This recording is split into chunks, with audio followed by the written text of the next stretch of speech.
So, hi everyone, my name is Peter Horn. Welcome to a session on using assertions. So, I'm going to try and keep this relatively informal. If anyone has any questions or comments about it, then please feel free to interrupt me and ask questions, and we can speak up just a little bit. Oh, sorry. Right, make this a bit closer. Is that better? This is close enough to me now. There. Is that better? Can you hear me a bit better? No? Well, move this up further. Hello? I don't know. I'll just hold this one out. Is that better? That's better. Okay, sorry. My name's Peter Horn. I work for National Instruments. I've been at NI for around 14 years in a variety of different roles. So started off in applications engineering, went out into field sales, and then I basically decided I wanted to go and do sort of more technical things. So for the last 4 or 5 years I've been working with customers doing large system integration, sort of proof of concept work, startup systems, basically trying to help some of our customers be more successful with National Instruments tools. Just a quick introduction, I'm sure you're all fairly familiar with this app by now, but obviously that's got all the information about NIWeek in it. And that's my job title, Staff Application Engineering Specialist. So in this session, I'm going to basically talk about this assertions toolkit that I've made up. First of all, I'm just going to try and give a bit of an explanation as to what are assertions, when you might want to use them, when you wouldn't want to use them, and then basically go into a bit of a deep dive around how the toolkit works. A couple of reasons I wanted to kind of talk about how it works as well as when to use it. Main one is so that if you have problems with it, you can try and sort of understand and sort of fix things, and because there's definitely not complete functionality in the toolkit. It's very much a work in progress. I'm also trying to have this as kind of a community development thing, so all of the source code is on GitHub. You're all completely free to download it, customize it, make it fit your needs a little bit better, and then obviously if people want to contribute back to the community and give me feedback and ideas about how it can be improved, then I'm definitely keen to work with people. There's a lot of future improvements that I've kind of come across that I wanted to make. Also, I presented this same session both at a user group in the UK last week and also at the Alliance Day on Monday. And between those two sessions, there's been probably another bunch of improvements, maybe another 9 or 10 that people have suggested to me. So I'll kind of talk a little bit about some of those, but certainly if you have any ideas and things that you think can make it better, let me know and I'll try and sort of figure out how to make it fit into the framework. So, where I got this idea from, started reading this book, Code Complete. If you fancy some incredibly long, it's about 800 pages long, a big book, basically a kind of a Bible on how to make robust software. This is an extremely good book. Fair warning though, it is very long. It's not exactly the most thrilling read, so maybe good bedtime reading to send you off to sleep. In there though, there's lots of topics on how to build really good, robust software. One of them is this idea of assertions. They're pretty common in a lot of other languages, but obviously you don't have them in LabVIEW. And the idea is that you have this predicate or this statement in your code that you can say, if this statement is always true, if this wire or this value here is over 5, then I know my code's working properly. If it's under 5, there's a bug in my code that I need to sort out, and that means that effectively I need to go back to actually making some changes to the code. Shouldn't be used for error handling. There is a bug in my code if this isn't true. If an assert fails, then basically loudly shout out something fairly annoying to the developer to make them solve it, rather than them kind of pushing it to one side and thinking I'll get back to that later, but in reality it never happens. The other point about them is that when you come to deploy your code, you hopefully should have fixed all of those bugs, and you don't want the performance overhead of having the assertions in the toolkit or in the code. So they should be compiled out of deployment code. Wikipedia says it a lot more concisely and probably better than I can. So in computer programming, assertion is a predicate or true-false statement placed it in the program to indicate that you think this statement is always true in that place. If it ever fails, then typically that would result in an abort of the program. I kind of felt that aborting the application was maybe a bit severe. There may be times when a certain assert you don't necessarily want to abort the entire application. You will come back to it, but you don't want to actually do it. So you'll see in a minute, I've got a few other options other than abort, but that's definitely one thing that you can do. So, as I say, so a couple of examples of when and how to use them. So I've got some fairly simple code here. So you might want to say something like the DACMX instrument reference here must always be valid. That's probably something you're going to want to do.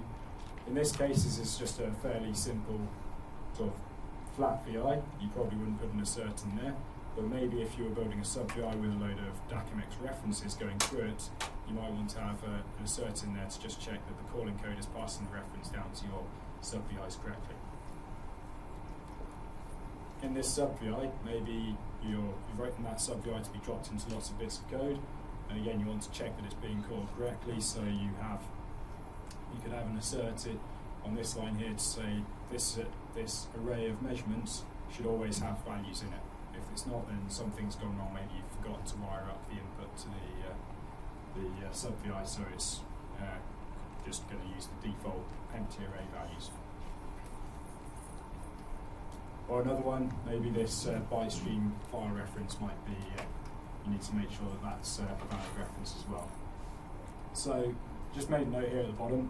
There are a lot of other tools out there, things like Unit Test Framework, VI Tester, Karaya.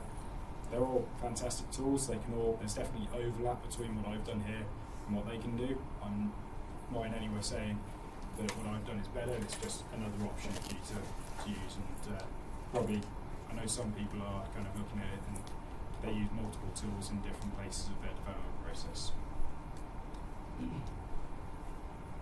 Another place that I've considered using them or thought about is if you have an application or a VI like the one on the left there, where you've got a pretty messy load of maths, and you're kind of refactoring that to make sure that it behaves, you're refactoring it to try and make it better performance, or neater or easier to maintain or something.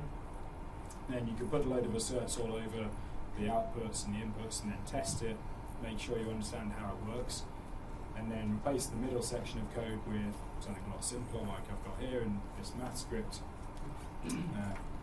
piece of code, and then you can basically just say run all the asserts past them. I knew the code was working correctly beforehand, use the asserts to still ensure that it works correctly afterwards.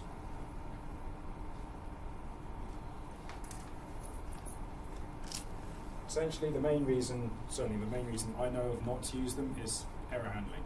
Error handling, hopefully you all agree, should be a pretty core part of your application code. When you develop a large application, you should have proper error handling in there because you'll get errors and you need to handle them effectively. The asserts will compile out of your deployment code. You don't want to compile out all of your error handling code. You want that still remaining there in your deployment code.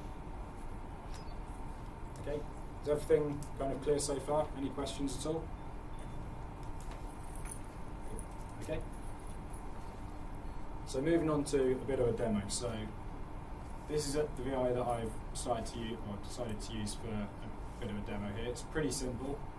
All it's got is a 2D array in the case statement on the block diagram there. And then every time it goes around the loop, it just compresses all the data from this 2D array, which represents an image. That goes into the 2D array of floating point numbers, and then that's passed to a decompression algorithm that spits out the image with a few metrics on the side as well. So what the VI does isn't really that important. The important thing is what's going on inside those two sub-VIs in the middle.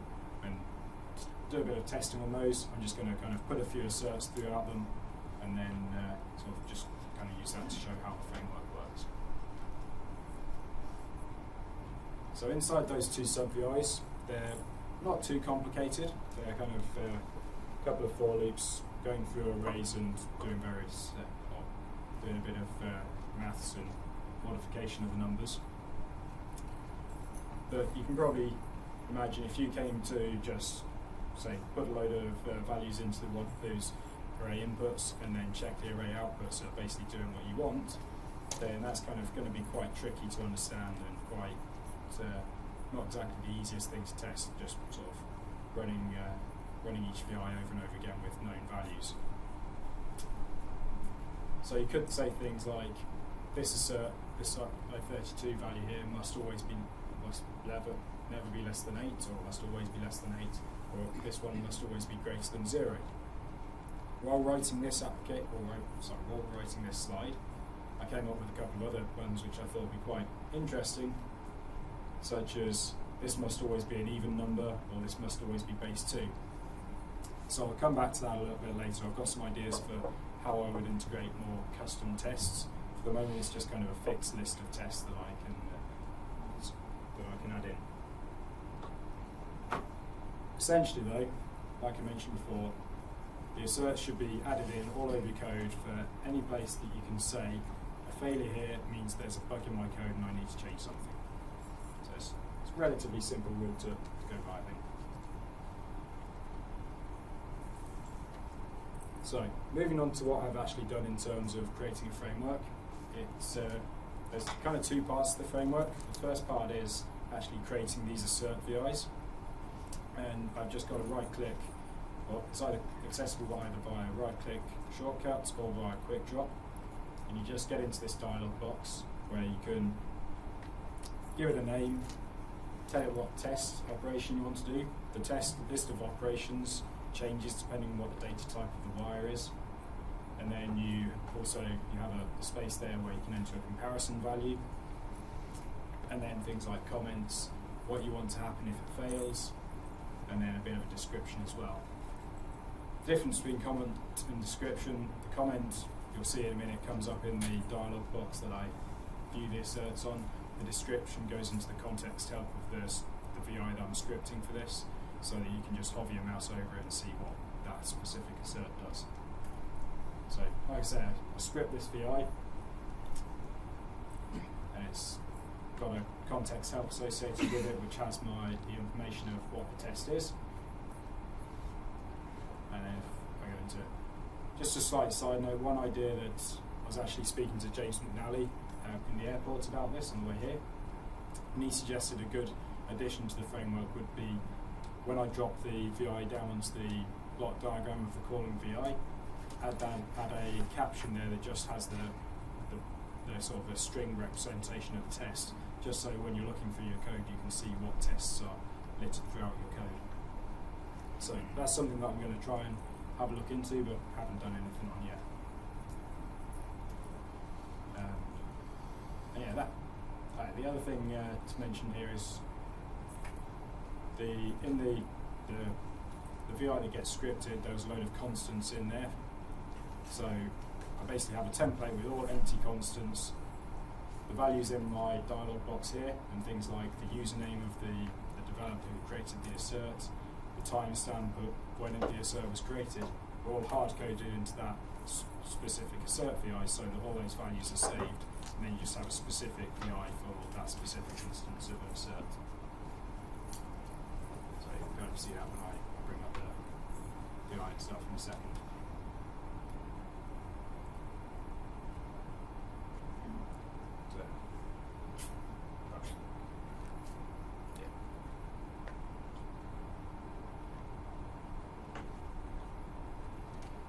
See, I've got loads of constants there, such as the assert VI name, the timestamp that it was created in, the assert username, and things like that. So the idea is, you may end up. Was there a question there? Sorry.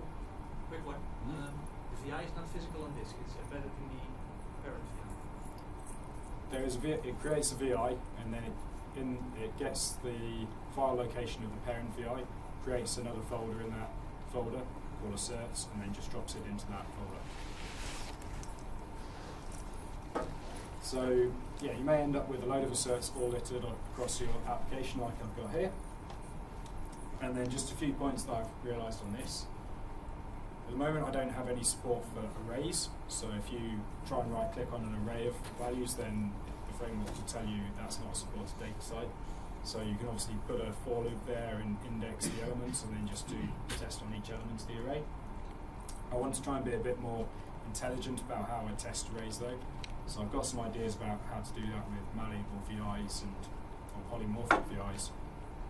But I want to have the option to do something like test a random selection of 10 values from the array, or for numeric arrays maybe test the maximum or minimum values or something like that. So I've got some ideas there, but nothing that I think is being implemented at the moment. Another point that I thought of, or I wouldn't say I thought of, but I realised when I was writing the VIs to do this slide, is that this is four for loops deep now. There's 32 iterations on the outside one, 32 on the next one in, and then the middle two are 256 iterations each. I ran the code and then it just hung and I was like, well, what's going on there? And I realised it was just going to take 5 hours to get through a single iteration of the while loop outside this, so maybe not. So yeah, I need to be a bit more intelligent about how I handle arrays, but yeah, that caught me out a little bit there. Another point that kind of came up, I think this was one that was discussed when I was talking about it at the user group in the UK, was the assert data, like the actual data value on the line is not being changed inside the VI. So I think it's a matter of opinion. Certainly some people would like to have the wire not go through the assert VI, but have the assert VI on a fork, so it's kind of clear that it's not changing the value of the wire, which I kind of agree, but I also like having it on the wire so it's kind of neater. So I'm thinking I might try and add in a tick box on the dialog box just to sort of give that the option there. Darren? If you have it so wire forks, then well, I guess, yeah, maybe it's a little bit, I don't know how the assertion says something wrong.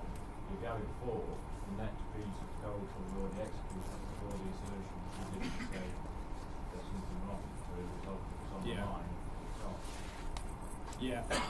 You'll see I kind of have that problem anyway, but yeah, I'll come on to how that sort of link back actually works in a minute. You also have a data copy, especially if you're working on a large array. That could be a performance problem for you if you're focal are. Yeah, that's true.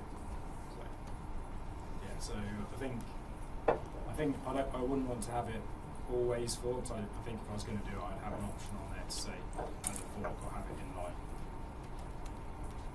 Definitely some things there I need to work on. Okay. So once you've got a load of assertions in your VIs that you want to actually go and view, then just this is kind of just going to take a quick look inside the core of the VI. I mentioned earlier on that you should be able to compile all of your asserts out of your runtime code when you come to deploy it. The way that I've done that is that it's just in a conditional disable structure. So I have to set up a conditional disable flag in my project to say asserts are turned on, otherwise nothing happens. So therefore when I deploy the code, I can just make sure that flag's turned off, and no assert sort of values will happen, or no assert triggers will happen. So go back inside this dialog box now, you'll see that the enable saves back into, it's going to actually chuck the information into that sub-VI there. So now that that's enabled, if I run the code. I just have a quick question. Do you know if the compiler will completely factor out the sub-VI call with the assert disabled, or will it still have some performance impact, even though it's done no op assert? I don't know 100%. I believe it should be compiled out. The one thing that I have been thinking is the call chain, which is currently outside. I should definitely move. In fact, I have moved that inside the conditional disable now. Okay. I believe it should all be compiled out, but I haven't actually gone and checked with R&D or anything to make sure. But Yeah, that would be right. yeah, I am thinking maybe I should have a kind of a scripting thing that just looks through an application and removes all of the asserts. Just if you're deploying a piece of code to a customer or something, you probably don't want to have to deploy this library and all of the assert VIs, just so that it doesn't come up with loads of errors when they try and run the code. If you put the conditional disable around the entire scripted VI, would that still work? I mean, including the indicators? Yes, it should. I think the reason I haven't done that so far was I thought that would make the scripting part of the code a little bit more difficult. Okay. But it's kind of that was definitely on my list of things to look at. Okay.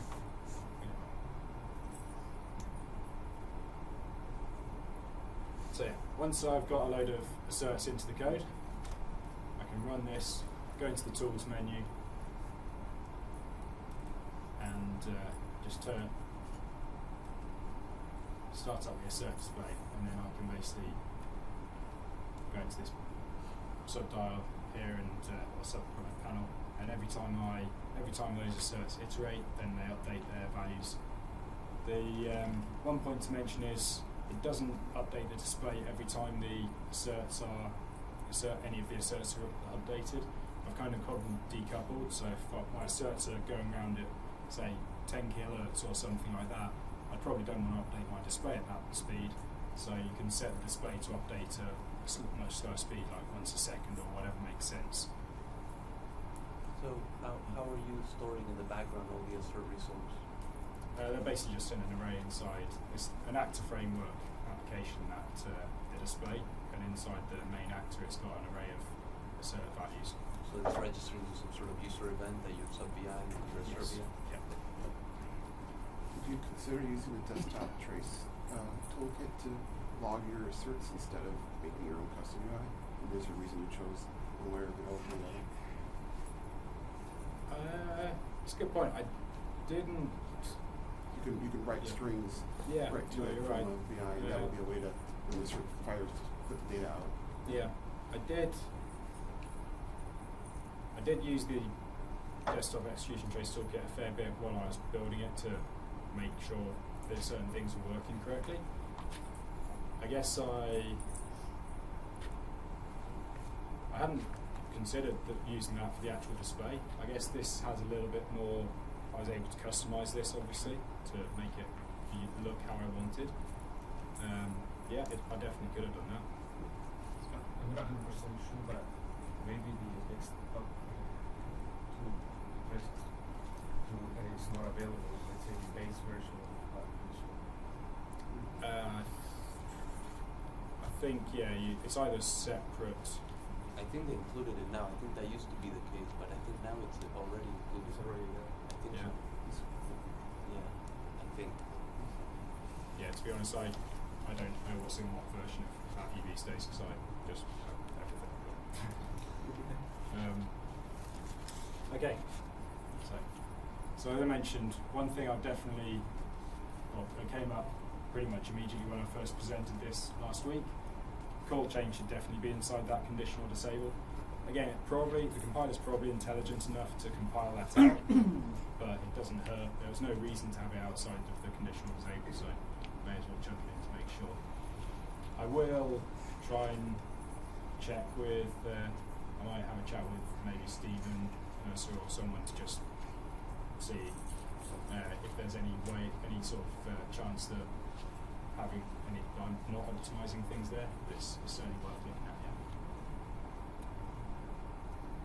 yeah. So I just wanted to kind of take a slight detour looking at the user interface itself. I've tried to build in a load of usability features into the user interface as well. Just because some of these things, I can see that, I've only got maybe 5 or 6 asserts that I've created here.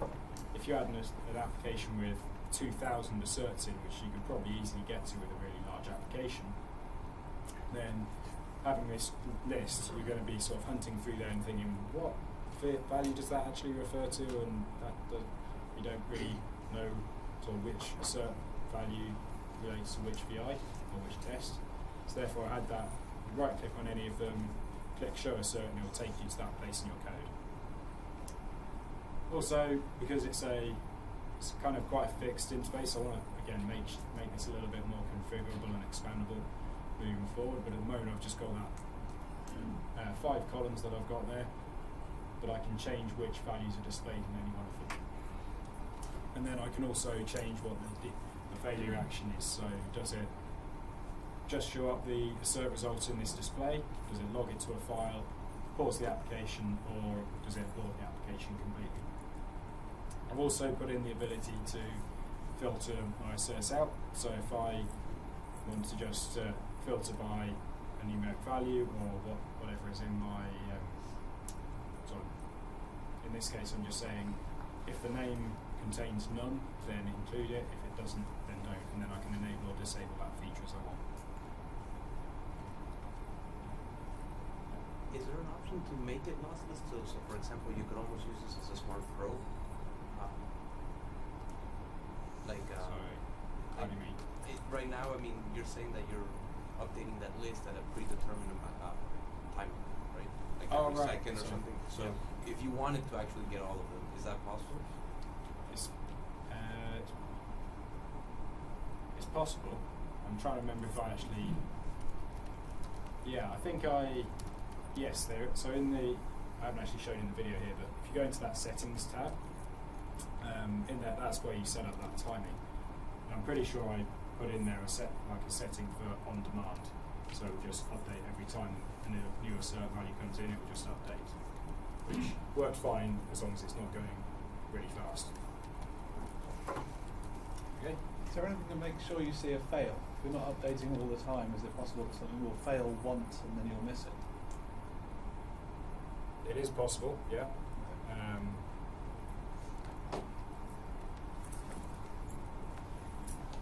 I guess it's possible the display would miss a fail. It's not possible that if you have a failure action such as log to file or pause application, that will catch a fail. Okay.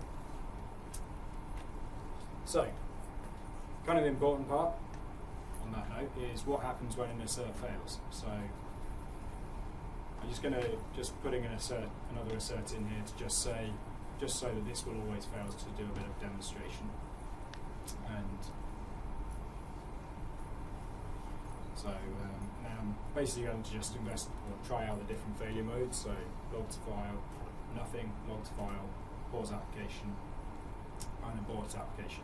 And in a minute you'll see, like I mentioned a minute ago to Darren, a small bug with pause application is because I'm pausing the application and then highlighting, there's a small time delay in between those two method calls, and it effectively moves on to the next item and highlights the next item rather than the assert VI itself, which I'm sure there's a better way of programming it, and it's one of those things I just haven't had a chance or haven't managed to actually figure out what's going on enough there yet. So you can see here I've got a failure at the top there, that's the red one that's currently failed.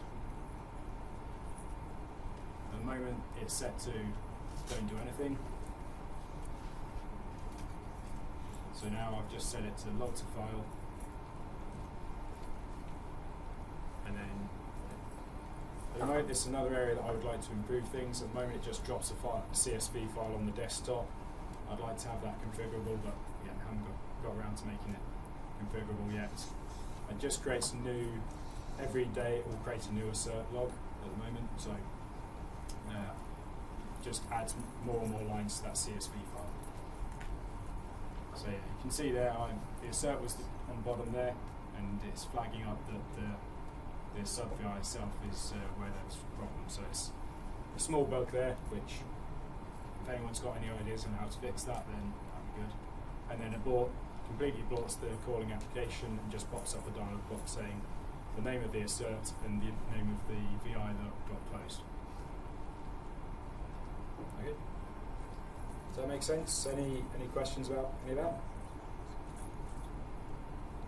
When you're creating your assert here, is it type specific in your value field? Like you look to see if it's equal to 10 here. Is that a numeric field then? Yes. So or something else? Yeah, this dialog box gets reconfigured based on the data type of the wire that you're putting the assert down on. So, and actually that's kind of, I'll show it in a minute.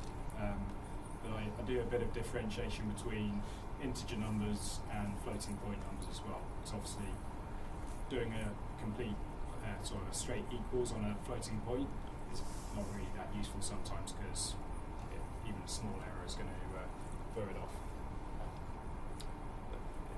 Would you store that floating point value as a floating point value yourself, or do you store it as a string for interpretation? It's stored as a floating point value. Yeah. So you're gonna, when you leave the field, you're gonna round it to the, like just like a normal float would do, round it to a valid floating point number. The imprecision. So, well, the way that the way that I'm dealing with the imprecision is, so this is my template VI that I script all of the numeric tests from. In the condition, in the diagram disable structure there, I've got two cases for that. One is for floating points and one's for integers, and then I just basically enable the one for depending on whether it's an integer or a floating point wire, and then delete the diagram disable structure. I found this algorithm online for testing to a certain point of certain number of digits of precision for floating point numerics. To be honest, I've had a look at it. I kind of half understand how it works, but it seems to work, so I've put it in. But yeah, so I just put in the required number of digits of precision, and then just you do the comparison then. And I use the same method for equals, not equals, greater than or equals, and other floating point values as well. So I've got about 10 or 12 of these scripted, or these template VIs for different tests and different data types. So I start off with that. They all have this log core VI in the middle of it. And inside that is where my conditional disable structure which bundles up all of the data and raises the user event goes. What's in that top assert input on the left? That's not just a control input, is it? The green one on the top left input to your conditional. Above data value. Data value. Oh, that's the IP address of. No, that's a sub VI that's got the get IP address method in it. So that might also still happen when you compile out. Yes. So you might right. have that in your conditional. You're right. Yes. Yeah. So I mean that would all be solved if I move the conditional disable structure further out to the wider VI. Yes, you're right. So in this VI, all I'm doing is looking at what the failure action is for the. So I basically store all of the different failure actions by the VI unique identifier. Find the right failure action, and then determine if I'm going to do the failure action based on whether the assert has passed or failed, and then, if needed, then basically do it. How are you getting the VI unique identifier? When I drop it into the VI, when I script the VI and drop it into the calling VI, once I've dropped it into the VI, I then basically go through, find the VI in the calling VI, read the unique identifier, and then go back and script it into the VI that I've just dropped in, and then store it in there. Okay. Could you pull the call chain call on the outer call here inside your debug loop as well? Yes. Pull the Yeah, call that together? I did. After I kind of made the initial change to move the inner one inside, I never noticed that I got that one outside as well.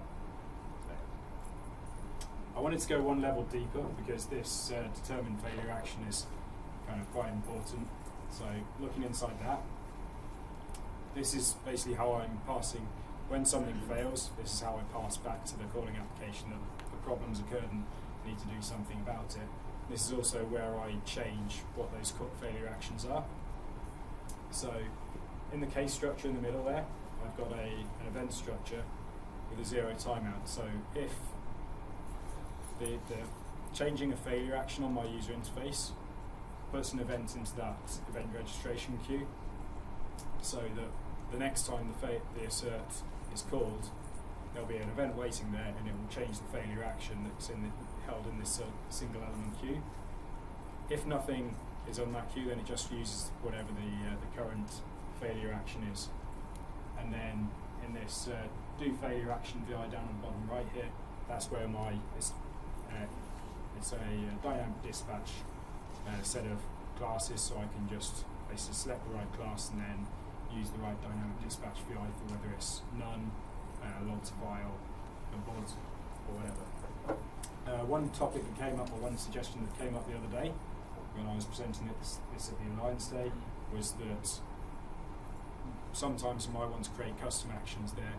So I hadn't thought of doing that, but it is just a class with dynamic dispatch override, so you could create a custom failure action if you wanted to. I'm not sure, I haven't worked out yet how that would necessarily fit into the user interface, but it's definitely something that would be possible.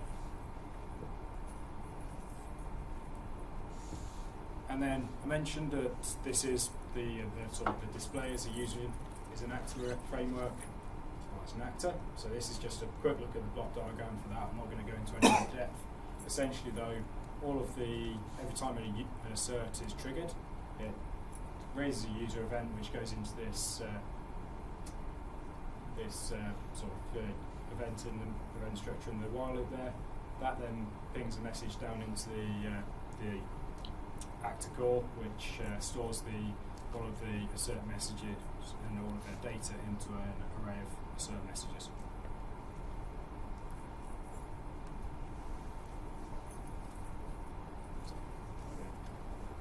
So I mentioned that there's tons of improvements that I want to make. A few of them that I've kind of got ideas about. I mentioned earlier on about array support. I want to try and be a fair bit more intelligent about how I deal with arrays, and maybe have sort of a plug-in thing so you can. I've got some ideas like a random number, or grab 10 random elements from the array, or grab the first 10, or things like that. But I'm sure there will be some people who have got crazy ideas about how they would want to select elements from an array. So that's one area I think I might put a kind of a plug-in that you can override the behavior and create your own array selection method. Same token, I would like to also put in the ability to create custom tests. So I mentioned about having base 2 or always an even number type tests. I think rather than create those as specific tests, I'd like to create a space where you can create a custom test, and then maybe I'll create those two as kind of initial custom tests that I've thought of, but just leave the space open for other users to create their own ones as well. One that I did try for quite a long time, and it really kicked my butt to do, was networked application support. So basically having the user interface and everything on one PC, and then viewing asserts on a compact RIO or a real-time PXI, or just another PC on the network. I tried making the entire framework work over UDP to try and basically allow that, and that's partly why the IP address is in the data for it. It's kind of a hangover from me doing that. As I say, I tried doing it for quite a long time. It kind of half worked, but I could never get it to just behave correctly. So in the end, I stripped it out and went back to user events. But it's something that at some stage I'd kind of quite like to go back to doing that and have that as an option. I also think a lot of these options that I'm thinking of putting in, they're going to be things that need to be configurable, like creating custom tests, array support, having inline or fork to assert values. So I'm going to need to make some modifications to the assert builder dialog as well. So it's kind of a bunch of open questions that I've got. I'm definitely keen to hear your guys' thoughts on these, but also if you want to sort of contact me afterwards, then also feel free to do so. So things like, should the asserts be inline or in forks? Again, I think it would be good to have it as optional. Should it be kind of a restricted list of tests, or should they be user definable and left open? I'm pretty sure I want to have the space for users to be able to define with a preset list of ones that I've kind of provided, but the ability to override that, or add to it, I should say. Malleable VIs, kind of talked about those. And then arrays, how should they be tested? I also think a lot of the functionality, things like where the log file is dropped, what the default failure actions for asserts are, things like that. They're kind of fixed at the moment. I would kind of like them to be added to a config file so that users can configure the framework to fit their needs a bit better, but I haven't figured out what should go in the config file there, so I'm kind of open to ideas there. So with all of these, and if you have any other thoughts, a couple of favours I'd like to ask is, if you want to try the framework and just give me feedback on these points, then definitely feel free to get in touch and let me know your thoughts. If you do want to kind of collaborate and sort of add some features yourself to it and put them back into the community, then you can download the framework from GitHub. All the source code is there, as well as the latest version of the VI package, so feel free to just download the source code. And I haven't actually tried downloading from it yet, so if it completely screws up, then tell me and I'll try and fix it. The other thing I wanted to kind of ask is, if you do use it and you find it helpful, or if you don't find it helpful, basically I want to get feedback on it. If I go away from here and never hear anything from anyone about the Assert API again, I'll kind of assume that no one's using it and finding it useful, and I probably won't get that much bandwidth to continue putting effort into making it better. If loads of people are messaging me and saying we're finding it really useful, then I will have more bandwidth. I'll be able to go to my manager and say, kind of, the community's finding this useful, can you give me some more bandwidth to continue working on this? So definitely, if you have successes, please let me know about them. I'd love to hear, and also will help me continue development. So yeah, that's my contact details as well. So peter.horn@ni.com. Feel free to give me a shout and let me know how you're using the framework. Is there any questions? We've kind of had a few questions throughout, but any other questions anyone has? Does it look useful to anyone? I think you might give it a go. Cool. Thanks for taking the time. No worries. So, one more thing that I just wanted to mention before everyone leaves is there's a panel discussion at the end of the day. What time's it start? It starts. It's a good question. The last session's at 5, and it's 30 minutes into that session. So 5:30ish is when that'll start. Okay, so about 5:30ish. But I guess if you're staying in here for the next session, the rest of the advanced user track, then just carry on from that. There's a panel discussion. It's about software tests, isn't it? So there should be me and other people that know lots about software tests. We'll be up here and we'll be discussing viewpoints on software testing, so that should be really good. So definitely take the survey as well, give us your feedback, let you know how you're finding NIWeek, and you probably all know all of these feeds as well from other sessions.